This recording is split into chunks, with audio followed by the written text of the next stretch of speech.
What's good, YouTube? We back on another video. Hey, I found a new channel. It's by Snook, and today he is dropping a video called Three Terrifying. Not today, but like 2 days ago. Called Three Terrifying True Stories, Scary Stories. My fault. Hey, we here for it. I'm here for it. I hope y'all here for it too. How y'all doing? If y'all didn't know, I hit 1.3K on YouTube. Clap it up. The goal is to hit 1.5. I appreciate every single one of you guys that been rocking with me since the beginning, So it's the Kendrick Lamar video. That's crazy. Let's get to the video. Hey, what's up guys, and welcome to a different type of video today. 3 terrifying true scary stories. Most of the time I post Reddit story videos, and this will be along the same lines, but just a little bit different. And you guys seem to really want this in a poll I posted a few weeks ago, and I really am excited to get into this. Yes, like I said, it's a sir. little bit different than regular Hey, I'm here for Reddit whatever story you drop, videos. man. But let me know down in the comments if you'd like to see more of these type of videos, these true scary stories, and 3 or 4 of them, or 5 or 6 or 10 stories. I don't know. Let me know what you're thinking down in the comments. I really appreciate you watching and stopping by. And before we get into it, please like the video and subscribe to the channel. It's the channel's goal to be at 500,000 subscribers. Yes, so please sir. subscribe to the channel.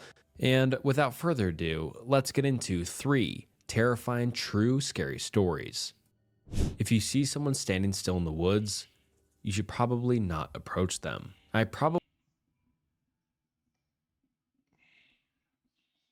thought everybody knew that. I thought everybody knew that. I thought, you're in the woods, right? You shouldn't approach anything. Just mind your business, do what you gotta do. Or if you're leaving, leave. Like, what are you approaching things in the woods for? Unless it's the campsite. That's the only thing you should be approaching. Probably should have left the bar when my friends did. I probably should have never walked home alone.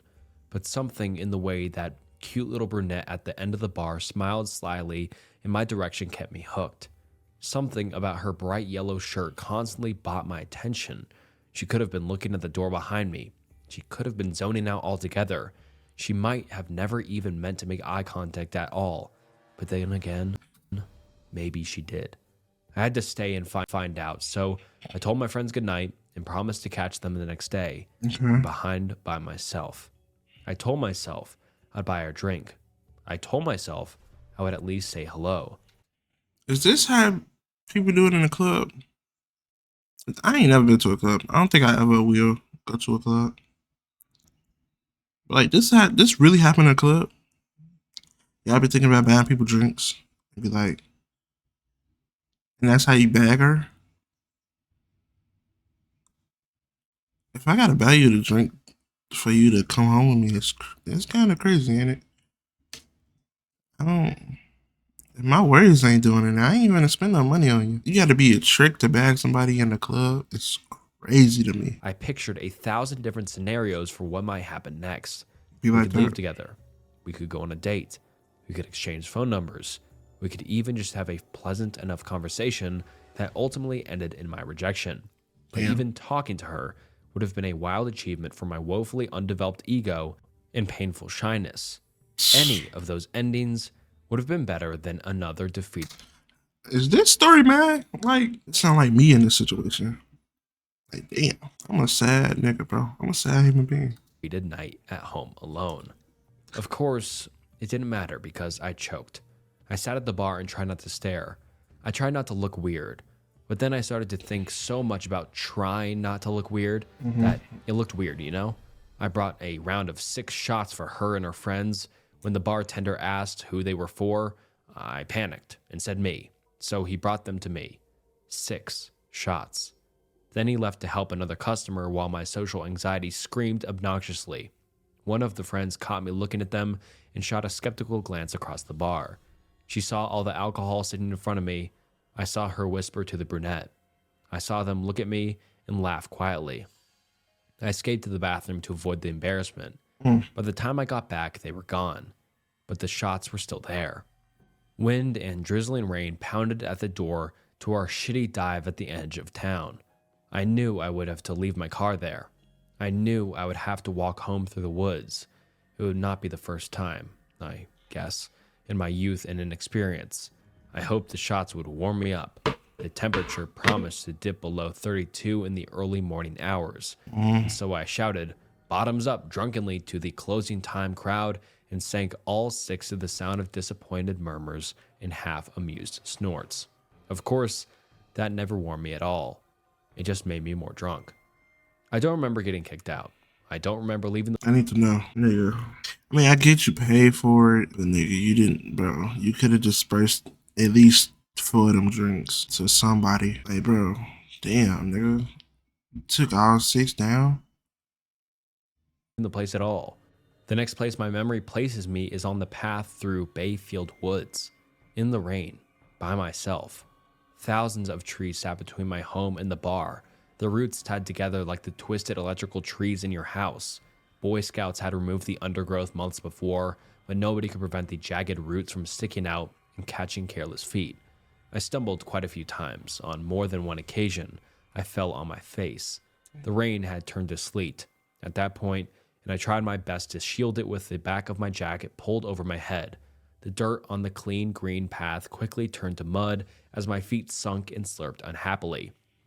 It took me too long to realize that I had lost the path. The landmark suddenly appeared unfamiliar. I stared through the endless array of oak and pines and piteously tried to figure my way back. The weird The way he describing this scenario, oh god, it's terrifying. I would have got down, stayed at the bar with my friends. You just took down 6 drinks. I need somebody. weather started to fog my glasses, but somewhere, in the distance, the color yellow jumped out through the woods like the sorest of thumbs.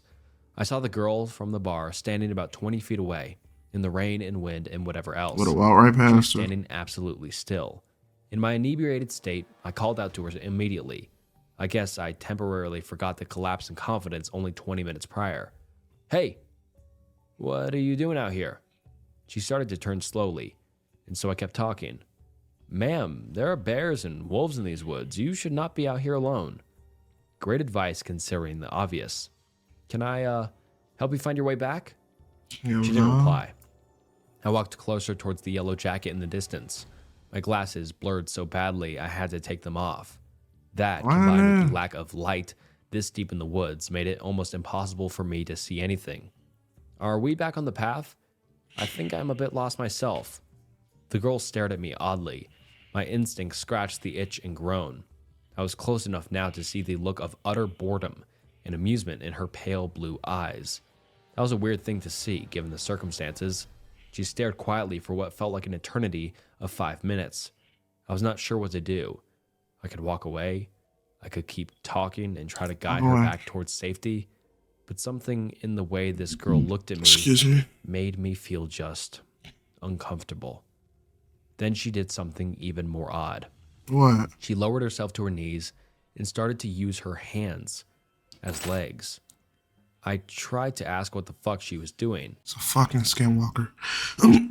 Excuse me. A fucking skinwalker.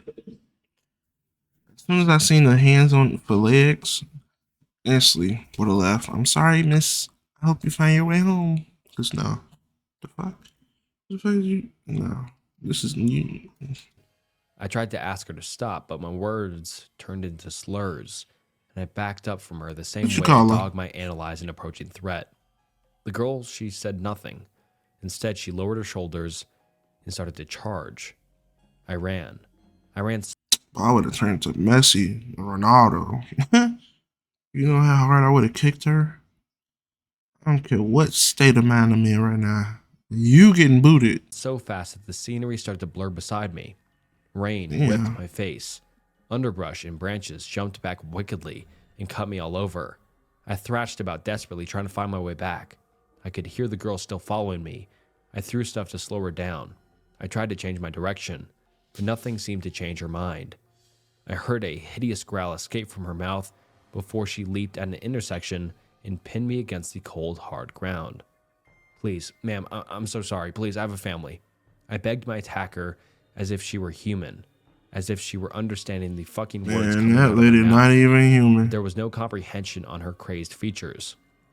At such close range, I could see it all. Blood dripped down from small scrapes and slices against her cheeks. Her teeth looked absurdly yellow, and her breath stank like hot manure. Her nails felt long and I smell eyes. Somebody smell like shit. jagged against my skin. I rolled around piteously as the girl growled Oh again. man, It that's was a funny. deep, guttural sound, like an animal about to feast. I reached for any sort of weapon I could find and found a heavy rock leaning up against a tree.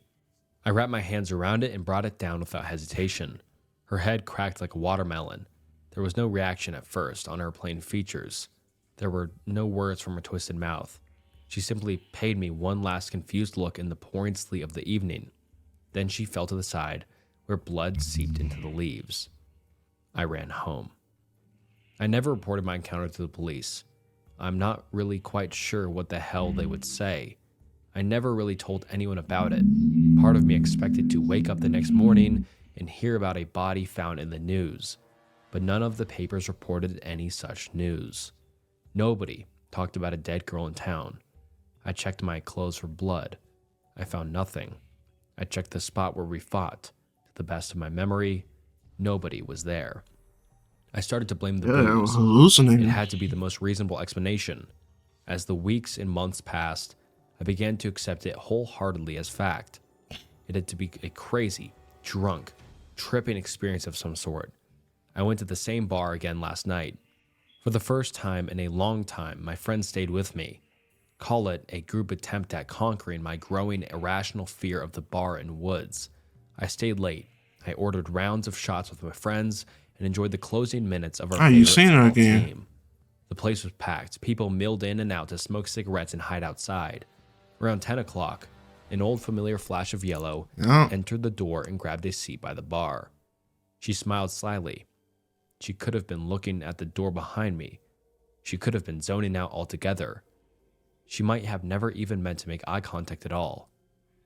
But then again, maybe she did. I hire a sex worker for a few hours a night to hug and hold me, and I give her flashcards which tell her what to say to me. You a sad nigga, girl. I guess people need love too. Okay, I get the first line, but flashcards to what? What to say to you? Okay, yeah, this might be interesting. I was married to my wife for 17 years, Mm-hmm. and never once had she turned to me and told me she loved me. For 10 of the 17 years, so the first 7, she was like, I love you. After the first year, I would have broke up with her. Divorce. You lock in, or you getting divorced. I don't play that. Once I feel like a nigga don't got the same love like I got for them, gotta go. 10 of the 17 years the marriage had always been sexless. No. Mm-mm. Well, what? What happened? This wasn't on the part of my wife. Oh, She always she- had a high libido, whereas mine was always been low. I guess we Okay. just wanted different things when it came to sex. She wanted wild and dangerous sex, while all I wanted was passionate lovemaking between two people who loved each other. Okay. To be fair, we were two very different people when we met. They say opposites attract, and at the time I felt lucky to have found her. She worked as a psychologist and taught at a very prestigious university. I owned a small building company, and we met when I was contracted to do work in the building where she taught. The marriage wasn't always bad. At the start, she was amazing and tried hard to make it work, but it didn't take long for the differences between us to become a barrier. The last 3 years have been the hardest. The constant arguing meant we no longer shared a bed together. Whenever we do manage to be in the room together, the air is thick with a tension that is pressed down on every breath, filling the room with an unspoken weight. It had reached a point where the love I craved was no longer just a longing, but a gnawing hunger. When I first hired a sex worker, it started as a way to just feel the warmth of a woman. I wanted to feel like I was wanted and loved, even if it was a hollow performance. The first 2 nights I hired a sex worker, it was just sex. It was nice and passionate at times, but it wasn't the sex I was missing. When I hired the sex worker the 3rd time, I made it clear I didn't want sex. I just wanted someone to hold in to hold me. It felt great, but it was still missing the emotional aspect, and that's when I came up with the idea for the flashcards. I hired the same sex worker every time. Gemma was considerably younger than me. She was the same age my wife was when we first met. Apart from age, the only other thing that resembled my wife was the color of her eyes. That big ass By our butt. fourth encounter, Gemma knew what I was after. So when I pulled up the flashcards, she was happy to go along with it. You make me feel safe. Hold me tightly and don't let go. You're the best thing that's ever happened to me. I love you so much. Gemma was perfect. I didn't need to prompt her, and she knew exactly when to read the cards back to me. Her touch was warm and gentle, as if she could sense the weight of my loneliness, wrapping me in an embrace that felt both safe and electric. Yeah, he finna go off the hinges. I just feel it. I got a feeling he finna go crazy. With each encounter, I felt more alive, as if she were breathing color back into my gray existence. My encounters with Gemma went from once a month to a couple nights a week. My need for love and validation became like a drug. I was hooked. The withdrawal was unbearable and left me feeling empty, like I had a dark void in my soul. There was a change in me that didn't go unnoticed by my wife. I started dressing differently. There was what you would call a pep in my step, especially around my wife. I won't lie, it started having a strange effect on my relationship with her. I knew She it. was easier to be around, but I did suspect she knew something was up. The motel where Gemma and I met was a little more upmarket than the usual sleaziness and despair of a roadside motel. It wasn't 5 stars, but it did offer a certain discreetness. When the door opened, I was taken aback. Gemma stood before me, but it felt as if my wife had stepped into the room. She wore the same soft blue dress that my wife loved, its fabric hugging her figure just right, and her hair was styled in the same way, long and cascading with those effortless waves.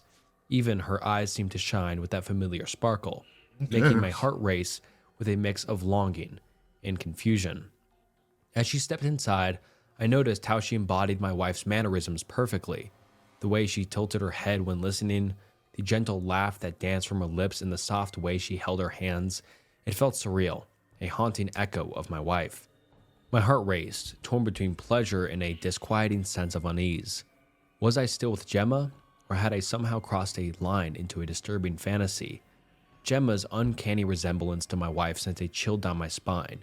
The same blue dress, the exact haircut, and her mannerisms mirrored my wife so perfectly Are you sure this just isn't your wife and you've been tweaking out the whole time? She doing everything your wife do is kind of crazy. that it felt like a cruel joke. How did you know how to dress like this? I asked. She smiled, tilting her head just like my wife. I thought you'd like it. Don't you remember how much you loved this dress? Yeah, it's your My wife. heart raced as a knot twisted in my stomach. Was this a coincidence, or had she been watching us? I wasn't sure what to think, and I couldn't, in good faith, continue this charade. I have to go, I said, as I quickly left. That evening, a fragile tension hung in the air as my wife and I sat across from each other at the dining table. She glanced up, her blue eyes searching mine, and for the first time in ages, I felt a flicker of something I thought I had lost. I've missed you, she said softly. Really? I replied. It was the first time in 10 years I heard even a hint of empathy from her mouth. She nodded as the tension in her shoulders slightly eased before she reached across the table and gently brushed my fingers. As we moved to the bedroom, an unfamiliar warmth washed over us as our barriers slowly crumbled. Let's forget everything for a moment, she said. That night, she gave me everything I had longed for in our relationship. For the first time, I felt the affection I craved as we made passionate love. As we lay there and in the sweaty aftermath of our lovemaking, Yeah. I reveled in the closeness. But that was quickly shattered when my wife started echoing the same phrases from the flashcard I had Gemma recite.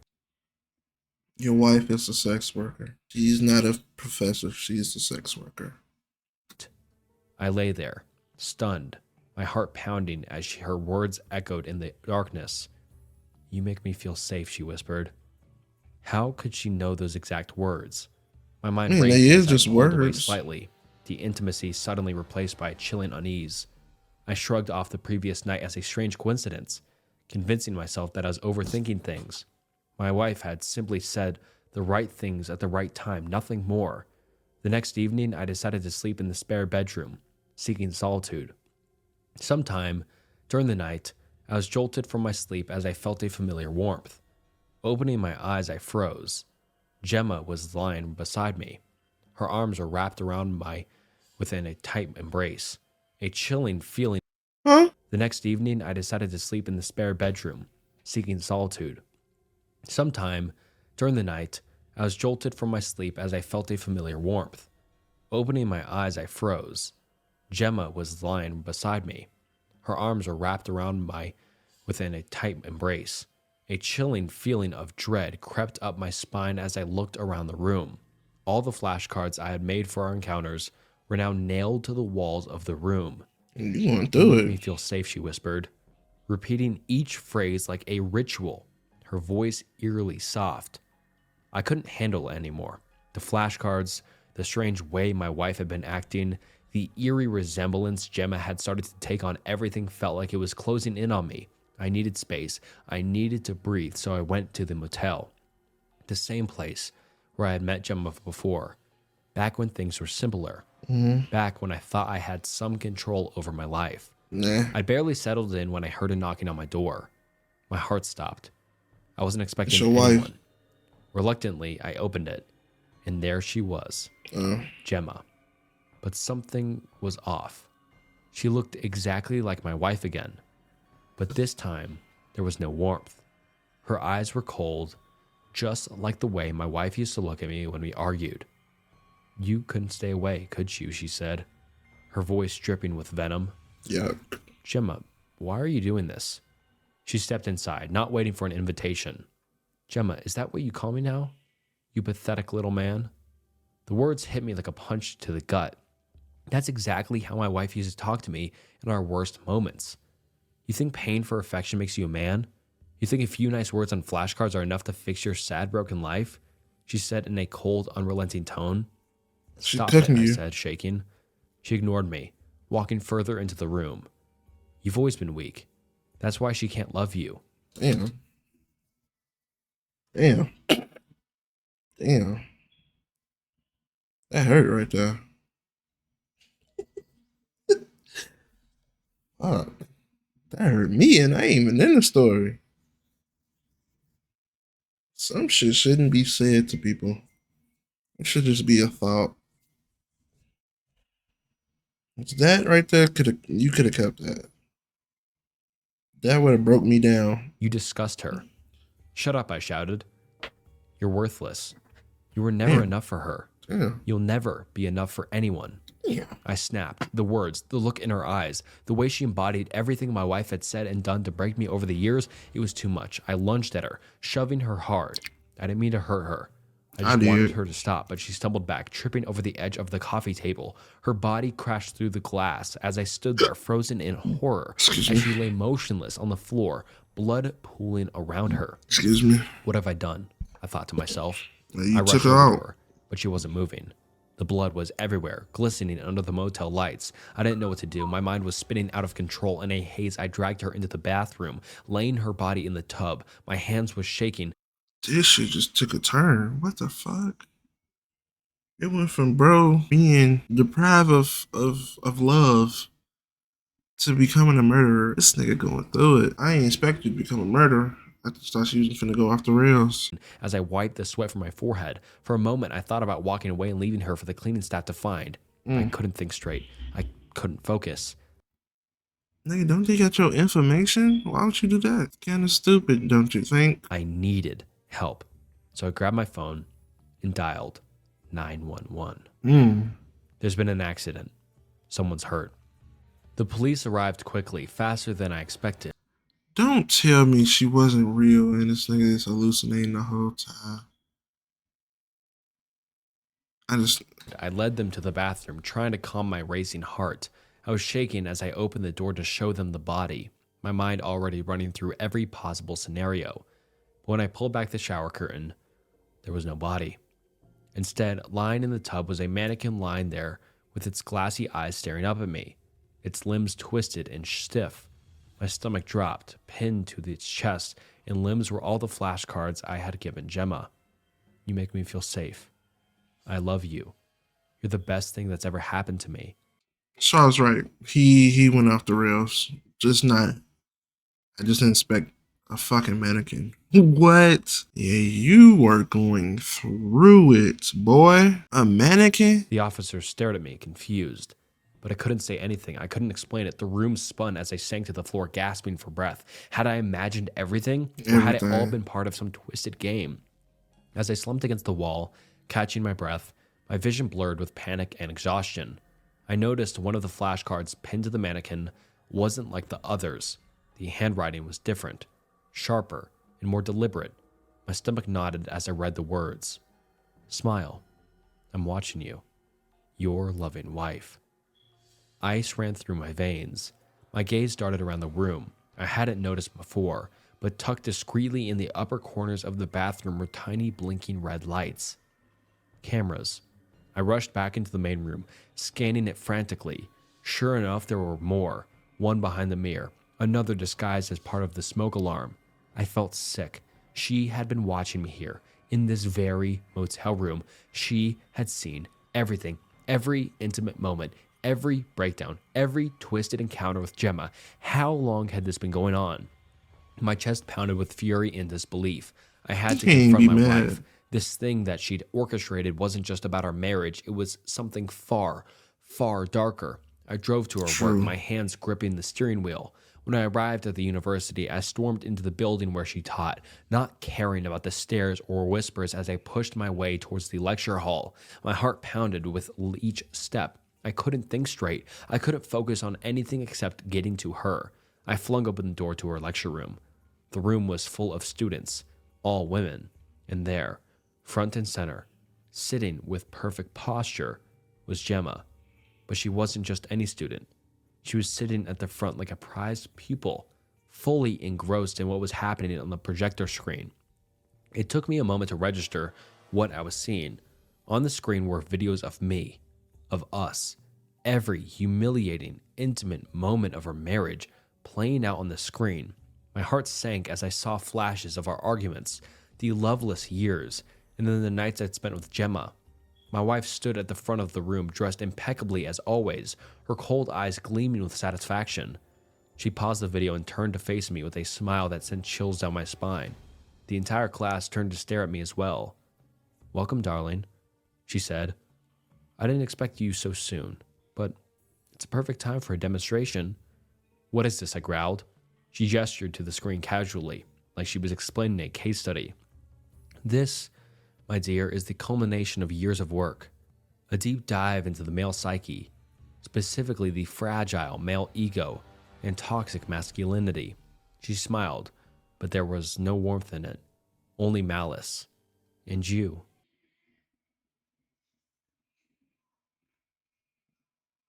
What the fuck is going on? So your wife is a teacher for, I mean, she's teaching. Thank you.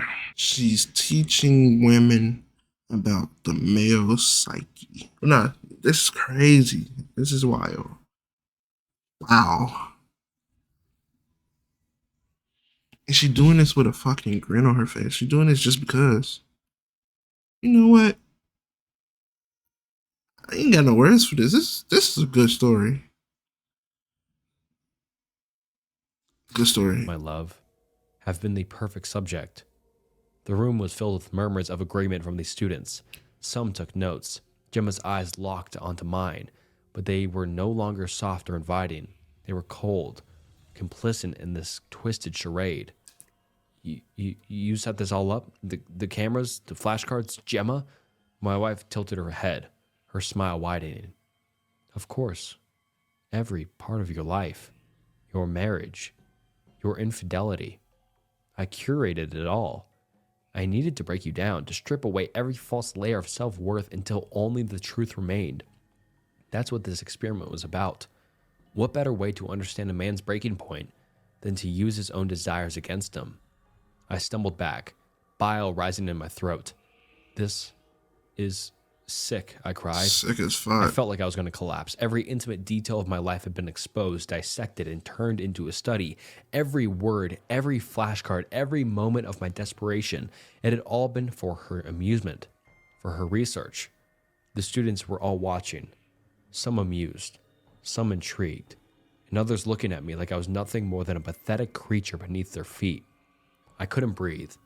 My world as I knew it had shattered. My wife wasn't my partner. She had been my tormentor, my puppeteer, and I danced right into her hands. Everything I thought I had controlled had been orchestrated by her in the most cruel, calculated way. You're a monster, I whispered, my voice trembling. My wife's smile widened. Oh no, darling. I'm a scientist. The animal sighed.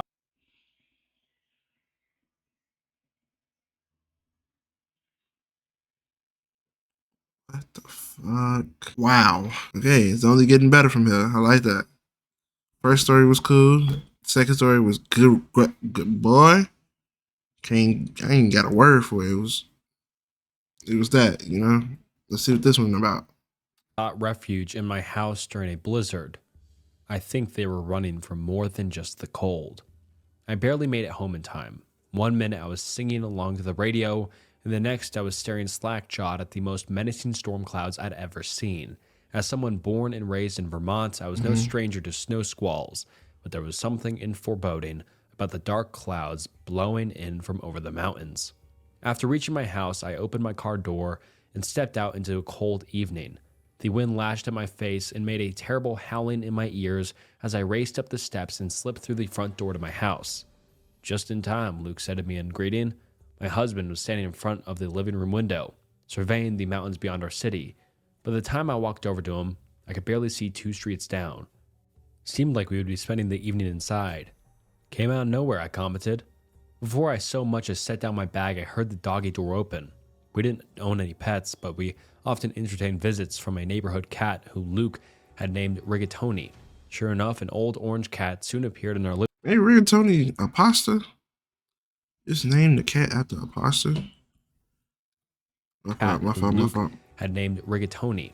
Sure enough, an old orange cat soon appeared in our living room, leaving a trail of muddy paw prints as she trotted over to Luke.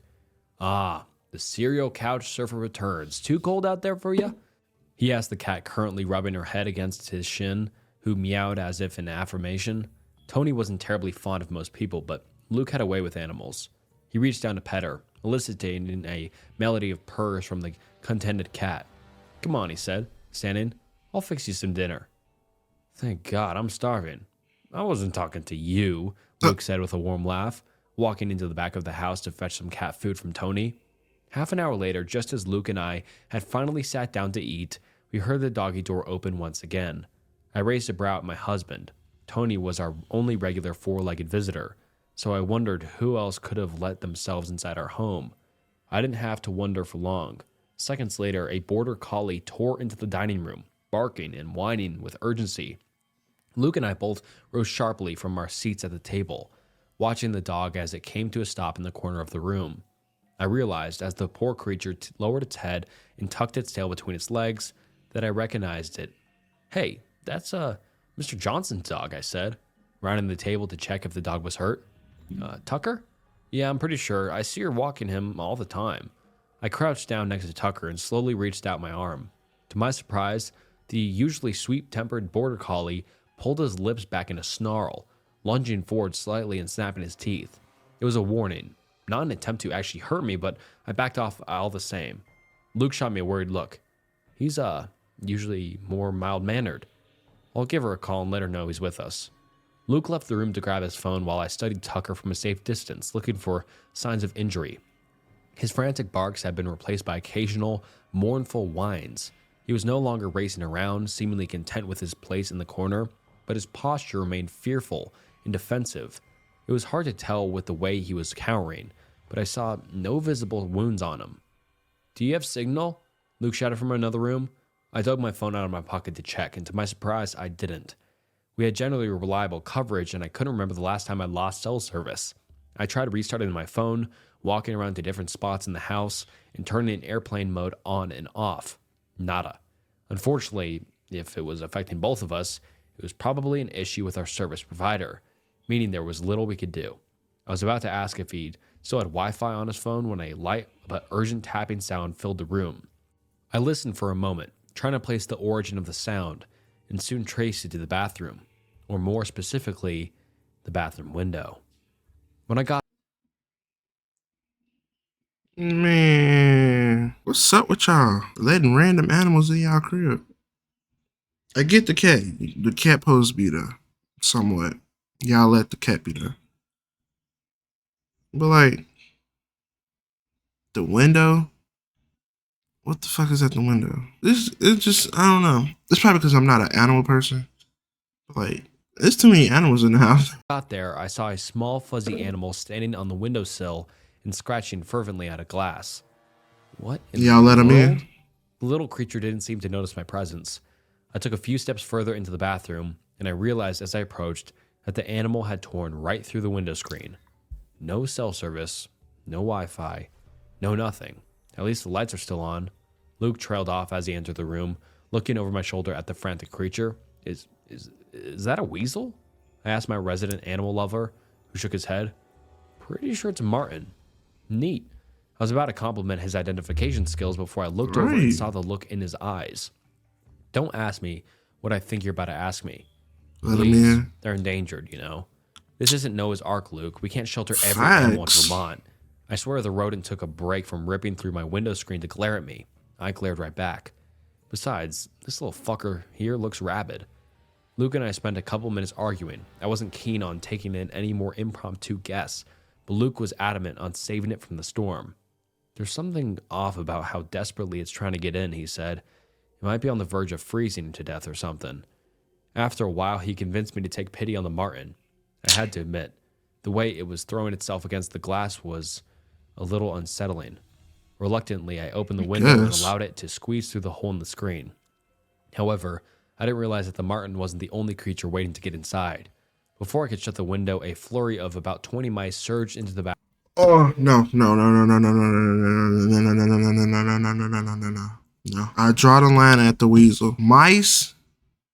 Burn the house down. I don't care. Immediately. Bathroom from the hole. They must have been sitting on the sill as well, but I guess I overlooked them. Mistaking their fluffy white bodies for snow, I jumped backward, swallowing a shriek as one of them landed right on my foot. Ooh. Eventually, I managed to shut the window without stepping on any mice, but not before a red bird, a cardinal, I think, squeezed its way in as well. Stunned, I hurried after what's the out animals there? as they made a beeline for the center of the house. When I entered the dining room, I saw not only Tucker and the animals who had just burst in through the bathroom, but also a cat and two dogs that I didn't recognize. Cursing, I realized that they must have entered through the doggy door, so I yelled out to Luke to lock it as I tried to make sense of the scene in front of me. The animals gave each other wide berth. The cat didn't so much as look at the mice, nor did the dogs seem at all interested in the cat. All of them were cowering, shivering as they pressed themselves into corners or squeezed into whatever. Bro, what is out there, bro? They got all these animals coming into your house. Hey, is Tucker goddamn Cinderella? Hiding spot they could find. The dogs whined. The mice squeaked. Even the cardinal was making a strange, almost mournful sounding chirping noise. The only one who was behaving normally was Rigatoni, who had to shoo away from the throuple of mice hiding under the china cabinet. The hell is going on? Luke asked, and I had no explanation to offer. We'd had nasty storms before, but never had I seen one inspire such desperation in our local wildlife. After another failed attempt at coaxing Tucker out of his corner. Who the fuck is Tucker? Did I say Tucker? I meant to say Luke. But who is Tucker? Oh, the dog. Never mind. I made my way to the living room and stared out the large window. A total whiteout stared back at me. I could only see a few feet out in every direction before the world was swallowed up by darkness and snow. It was eerie, but it was beautiful in a strange way. Hypnotic. It was easy to lose myself in thought as I watched the snow fall. What could have spooked the animals so much, I wondered? Could it really be the cold alone? The weather hadn't seemed all that bad. Sure, it had been cold outside, but not blizzard cold. When I had opened the bathroom window, I'd been distracted by the mice. When I thought about it, I didn't remember a freezing cold wind sweeping into the house alongside our animal guests. I raised my arm, pressing the back of my hand against the glass, and then stilled. "Lou?" I quietly called out. He appeared around the corner seconds later, Tony cradled in his arms. "Is it just me, or is the glass warm?" Luke stepped closer, shifting to hold the cat in one arm and placing his free hand against the pane. He didn't respond, but the way his mouth set into a thin line told me that he felt the same thing. What does this mean? I don't know. We both stood in silence for a while. The wind howled outside, but I had the sense that if I opened a window and stuck my hand out, it wouldn't feel cold. I didn't want to find out, though. Opening any windows or doors at that point seemed like a bad idea. In fact, I was about to check that all entry points in our house were secured when Luke pointed at something outside. A large, black mass ambled its way towards us. At first, I didn't understand what I was looking at. Its shape and gait were so strange that I thought I was looking at a brand new animal. Once it stepped fully into the faint glow emanating from the porch light, I realized that it was a black bear. Its lower jaw and one of its hind legs had been ripped off. From the trail of blood it left in its wake, it was clear that the wounds were fresh. The bear stumbled closer, stopping only inches from the glass. And with every weary step I could make out, another Yeah, what is out there? Who is doing that to a bear? They ripping the jaw and the leg off? A black bear at that? Yeah, you him, gang. You got it. laceration on its body. I watched in horror as the massive creature stared directly at us with a look in its eyes that could only be described as pleading. I held its gaze for a few seconds, and then the creature collapsed onto its side. A puddle of dark red pooled outward from its body, and soon the strained expansions and contractions of its rib cage ceased. Never once did it look away from us as it bled out and died. There was a long silence before Luke and I dared to speak. "You think?" Luke began. You think that's what all the animals were afraid of?" I hope so, but something in my gut told me that it wasn't. After all, even if that was the creature they'd been running from, the question still remained. What could have inflicted the level of trauma on a black bear of that size? Facts. I think we should get away from the windows. As we made our way to the middle of the house, the lights flickered once, twice, and then abruptly went out altogether. We were plunged suddenly into darkness, and it seemed to put the animals even more on edge than before. Their squeaks and whines increased in volume as I procured 2 flashlights from our kitchen cabinet. I handed one to my husband, and then the two of us took to the dining room, sitting on the floor with our backs against one of the walls. Luke was calm on the surface, but I could tell that the strangeness of the situation was causing him distress. At least Tony's presence seemed to bring him some peace of mind. For some reason, she was unaffected by whatever ailed the others. I studied her as she relaxed in Luke's lap, her eyes closing as he absent-mindedly stroked her fur. Why was it that she was unafraid? She had come into our house right before the blizzard settled in, whereas the rest of the animals had likely been outside for longer. Had they seen something out in the storm? If they had, could it have been the same thing that killed the bear? "Hey!" Luke's shaky voice broke through my thoughts. "Do you hear that?" I didn't hear anything, and then I realized I didn't hear anything. No wailing of the wind, no sounds of the animals, nothing. It was like the whole world had suddenly gone quiet. I looked around the room. All of the animals were so still, it was as if they were afraid to move. I clicked my flashlight off, wanting to attract as little attention as possible, and Luke followed suit. For a moment, we just sat there in the dark, listening. And then I heard a voice. "Hello." Clear as day, the voice of a person was calling to us from outside of our house. "Hello, anyone?" Hey, me, hello. Dang, go on somewhere with that, bro. Go on somewhere with that, bro. No. It was you the one that did this to the black bear? Hmm. Hmm. Hmm. "Anyone in there?" it asked, its tone far too nonchalant for someone weathering the full brunt of a blizzard. I need some help out here." Next to me, Luke shifted as though he were about to stand up. I reached down, grabbed a hold of his arm, grabbing Tony and pulling Luke back down to the floor. There wasn't a chance in hell I was about to let him investigate the voice. It was so strangely quiet that I could hear the crunching of footsteps in the snow as the person outside moved. "Please," the voice said. It had gotten closer, like it was circling the house. Please, I could really need some help. Can I just come in for a minute? No. It's so cold out here.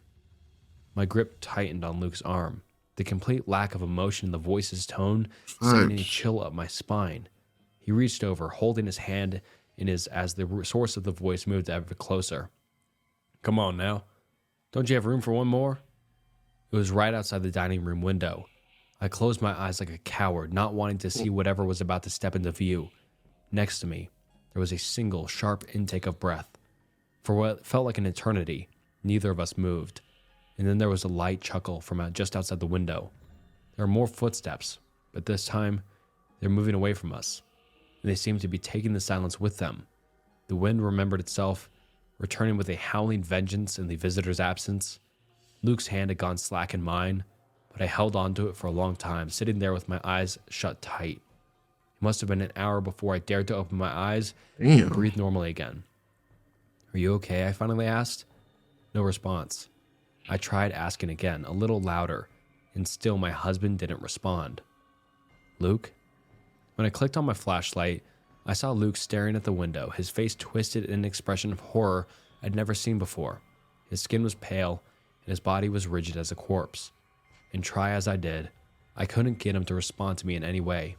His look of sheer terror never once changed, even as I carried him to the car and drove us as fast as I could to the hospital. The doctor said it was a stroke. Of course, I was incredulous that such a thing could happen to my fit, non-smoking, 29-year-old husband, but no one could offer me a better explanation. For the next few days, I waited for a recovery that never came. Then the days turned into weeks, the weeks turned into months, and the months into years.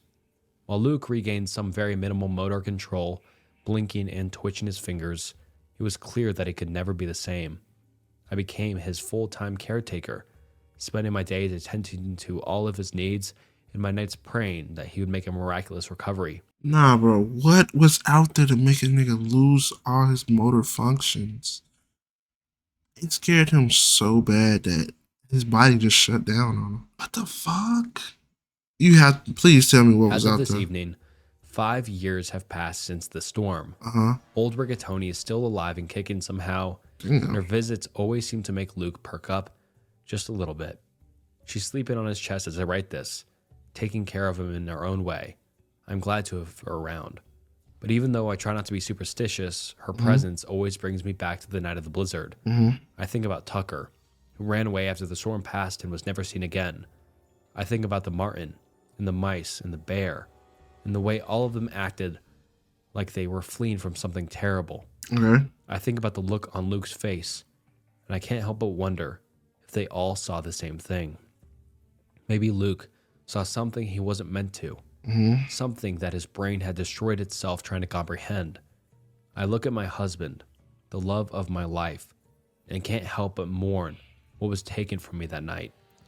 What was it? My eyes, It probably wouldn't have been the same. Brave enough to look, would I have met the same fate?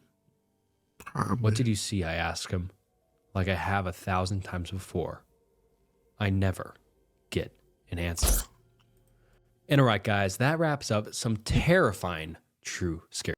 It was my fault. Go ahead, stories. talk. Well, 3 terrifying, true, scary stories. And let me know down in the comments below. Would you like to see more videos like this in the future? They're very, very, very similar to my Reddit story videos. But you guys love the story videos a lot, so this is kind of an alternative, but still story videos. And it just kept getting better. It went from cool, good to great. The last story had me on the edge.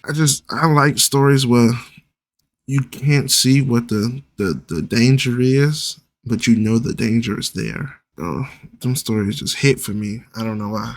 But yeah, shout out Snook. Bro, this video was tough. If you want more videos like this, hey, make sure you like, comment, subscribe. And yeah, I'll see y'all in this video. Peace.